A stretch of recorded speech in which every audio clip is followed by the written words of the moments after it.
Hi, I'm Yearbook Guy, Nabil. So in the last episode, we talked about having our readers' attention being lost. And that was because of our design. We didn't have clean spacing and clean linear spacing between our photos and our object boxes, which may have been text or whichever, vertically and horizontally. When we have those gaps, we can tend to have our readers' attention go out the window, and so does all of the appreciation of our work.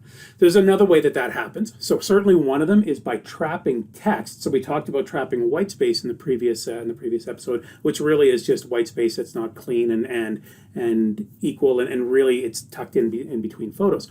However, we can also lose the reader's attention by doing what I've done here. So when we look at this two-page spread, generally we want to look at it from the reader's point of view. So in a yearbook, a reader comes in the same way as they would with a textbook, but they follow along differently. So in a textbook, generally, they would start up in the top left corner, read across, finish that line, and then come on down to the second line. That's not generally what happens in a yearbook.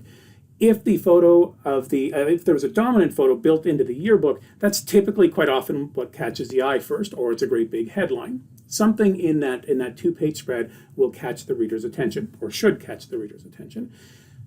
That something isn't always a good thing.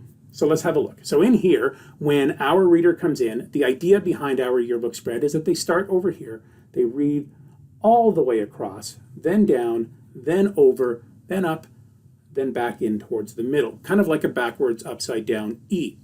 What have we done here that doesn't work? Well, aside from this trapped text, let's take a look. So the reader comes in, they will read all the way across, they'll come on down, and then they'll come up. Did you catch that? It's this. It's that person looking off the page.